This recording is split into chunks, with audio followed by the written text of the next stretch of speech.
যে বিধায়ক হিচাপে আমি প্ৰায় বিগত 4 বছৰ কাম কৰিলোঁ আৰু যেতিয়া বিৰোধী দলৰ ভাল নেতাসকল বা বিৰোধী দলৰ মই উদাহৰণ পল্লৱ বৰা ডাঙৰীয়াৰ কথাই কওঁ যে জাতীয় পৰিষদৰ এটা সক্ৰিয় কাৰ্যকৰ্তা লিডাৰ আছিলে আৰু ছাত্ৰ সন্থা মজিয়াতো ভালদৰে কাম কৰিছিল। আজি যেতিয়া ভাৰতীয় জনতা পাৰ্টিৰ কামৰ প্ৰতি আকৃষ্ট হৈ এই পঞ্চায়ত নিৰ্বাচনৰ আগে আমাৰ দলত যোগদান কৰিছে, মই সকলোকে আদৰণি জনাওঁ। আৰু আপোনালোকৰ সন্মুখত চাগে আপোনালোকৰ মিডিয়া বন্ধুসকলে ফুটেজ পাব, মই গম নাপাওঁ, মই ফটো দেখা পাইছোঁ যে লুৰিণজ্যোতি গগৈ ডাঙৰীয়া এই মুহূৰ্তত যোগদান কৰি আছে 3টা মানুহ, আমি যোগদান কৰাইছোঁ প্ৰায় 100 মানুহৰ। তো সেইটোৱে পাৰ্থক্য যে বিজেপিলৈ 100 মানুহ আহে আৰু জাতীয় পক্ষত 3টা মানুহ যায়। তো তাতে ৰিজাল্ট ওলাই পৰিছে, আমি 100ত আছোঁ, তেখেতো 3ত আছে। মই ভাবোঁ যে এই পঞ্চায়ত নিৰ্বাচনতো তেনেকুৱা ধৰণৰ ৰিজাল্ট হ'ব। আমাৰ ভাৰতীয় জনতা পাৰ্টীয়ে প্ৰায়বিলাক সকলো জেগাতে চুইপ কৰিব আৰু আগন্তুক সময়ত যি ধৰণে আমাৰ মুখ্যমন্ত্ৰী হিমন্ত বিশ্ব ডাঙৰীয়া, প্ৰধানমন্ত্ৰী নৰেন্দ্ৰ মোদী ডাঙৰীয়াই কাম কৰিছে, নাহৰকটা সমষ্টিলৈ সাৰ কাৰখানাৰ পৰা লৈ নতুন ফেক্টৰীৰ পৰা লৈ গাঁৱৰ মানুহ অৰুণোদয়ৰ পৰা লাখপতি বাইদেউৰ পৰা ৰাস্তা পদূলিয়ে কাম হৈছে। মই ভাবোঁ 100% ব্যক্তিয়ে ভাৰতীয় জনতা পাৰ্টীৰ পক্ষত থিয় দিব আৰু তাৰে প্ৰমাণ আজি আকৌ যোগদান কাৰ্যসূচী ছাত্ৰ সন্থাৰ বন্ধুসকল, কংগ্ৰেছ পাৰ্টীৰ পৰা বন্ধুসকল, জাতীয় পৰিষদৰ পৰা বন্ধুসকলে যোগদান কৰিছে। সকলো পাৰ্টীতেই এই ধৰণৰ জোৱাৰ উঠিছে বিজেপি যোগদান কৰিবলৈ। এইটো এটা অকল পঞ্চায়তৰ যোগদান কাৰ্যসূচী, তেনেকৈ প্ৰত্যেক পঞ্চায়তৰে বিৰোধী দলৰ নেতাসকলে আমাক যোগাযোগ কৰি আছে যে আমি কেনেকৈ এই পঞ্চায়ত নিৰ্বাচনৰ যেতিয়া প্ৰচাৰ চলিব সেই সময়ত আমি যোগদান কৰোঁ। মই ভাবোঁ খুব কম সময়ৰ ভিতৰতে নাহৰকটাত বিৰোধীবিহীন হৈ পৰিব আৰু সকলো ফালে ভাৰতীয় জনতা পাৰ্টি জয় জয় হ'ব। লুৰিণজ্যোতি গগৈ ডাঙৰীয়াই 2বাৰ নিৰ্বাচন খেল নাহৰকটীয়া সমষ্টিত, একবাৰ বিধানসভা, এবাৰ লোকসভা বুলি কওঁ। আৰু 2বাৰে তেখেতক মানুহে অলপ হ'লেও সঁহাৰি দিছিলে, অলপ ভোট পাইছে, নোপোৱা নহয়।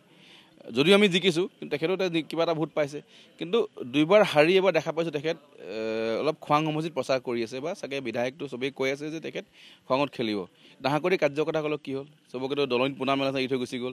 দেহেকে মানুহবিলাকে জাতীয় পৰিষদৰ পতাকা লৈ প্ৰচাৰ কৰিলে আৰু নিজৰ স্বাৰ্থত হাৰা বুলি দেখি পাই খোৱাঙলৈ গুচি গ'ল।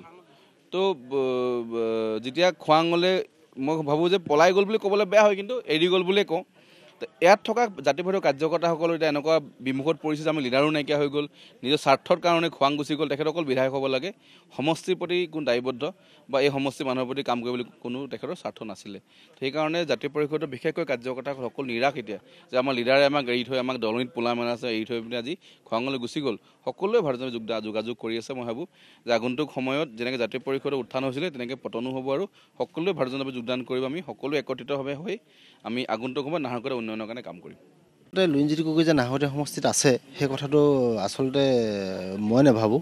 কাৰণ তেওঁ যদি থকা হ'লে, তেওঁ যদি অহা 26 চনত যদি তেওঁ আকৌ যদি তেওঁ প্ৰতিদ্বন্দ্বিতা আগবঢ়াম বুলি ভাবিছিলে নাহৰকটীয়া সমষ্টিৰ পৰা, তেওঁ নাহৰকটীয়া সমষ্টিত বিভিন্ন প্ৰান্তত আহি বা আমিও তেতিয়া সেইটো সময়ত আমি জাতীয় পৰিষদত আছিলোঁ, গতিকে আমিও মানে তেওঁক যদি আমি মাজত পোৱা হ'লে আমিও 26 চনৰ কাৰণে গতিকে তেওঁক সাজু কৰি বা আমি নিজে হ'লেও মানে আশাত কিবা এটা কৰিব পাৰিলোঁ হ'লে। গতিকে আজি বৰ্তমান সময়ত তেওঁ খোৱাঙত ক'ৰবাত খেলাৰ কথা মানে আলোচনা হৈ আছে। গতিকে আমি চৰম অনিশ্চয়তাত ভুগিছোঁ। আমি যেন আমাৰ পিতৃহাৰা এটা দলত যে আমি যে কামখিনি কৰি আছোঁ, গতিকে পিতৃহাৰা মাতৃহাৰা হোৱা যেন অনুভৱ হৈছে। গতিকে এইখিনি মুহূৰ্তত যিহেতু তৰংগ গগৈ ডাঙৰীয়াই সুদক্ষ এজন আমাৰ বিধায়ক আৰু আমাৰ কাৰণে গৌৰৱ, তেওঁ আমাৰ সন্মানীয় মুখ্যমন্ত্ৰী ডাঙৰীয়াৰ নিচেই ঘনিষ্ঠ। আৰু গতিকে আমি নাহৰকটীয়া সমষ্টিবাসী হিচাপে অনাগত দিনত আমি যদি আমি নাহৰকটীয়া সমষ্টিয়ে তৰংগ গগৈ ডাঙৰীয়াক আমি আগবঢ়াই দিব পাৰোঁ, অনাগত দিনত আমাৰ নাহৰকটীয়া সমষ্টিয়ে পাবলগীয়া বহুত আছে বুলি মই ভাবোঁ। নিশ্চয় অথাসাগৰত মানে আচলতে আমি সেইখিনি অনিশ্চিত হৈছোঁ। আচলতে অকল লুৰিণজ্যোতি গগৈ বুলিয়ে নহয়, নাহৰকটীয়া সমষ্টিত তৰংগ গগৈ ডাঙৰীয়া অহা 26 চনত আৰু 8 মাহ আছে ইলেকশ্যনৰ কাৰণে। গতিকে এইখিনি মুহূৰ্তত তৰংগ গগৈ ডাঙৰীয়াৰ লগত প্ৰতিদ্বন্দ্বিতা আগবঢ়াবৰ কাৰণে বৰ্তমান সময়ত অইন কোনোবা প্ৰাৰ্থী আছে বুলি মই নাভাবোঁ। আৰু আজি প্ৰণতি ফুকন ডাঙৰীয়া আছে, বিগত দিনত তেওঁৰ কৰ্মৰাজিক আমি দেখিছোঁ আৰু আমি সেই সময়ৰ প্ৰতিচ্ছবি আৰু এই প্ৰতিচ্ছবিৰ মাজত সম্পূৰ্ণ পাৰ্থক্য আছে। গতিকে আমি সেইখিনি ক্ষেত্ৰত আমি জোখ মাখ কৰিছোঁ আৰু আমি সকলোৱে সমাজ সচেতন এজন ব্যক্তি। গতিকে আমি সকলোৱে বিচাৰ বিবেচনা আমাৰ নিজৰ আছে। গতিকে নিজৰ বিচাৰ বিবেচনাৰে আমি আজি সুস্থ মগজুৰে আমি এই দলটোত যোগদান কৰিছোঁ।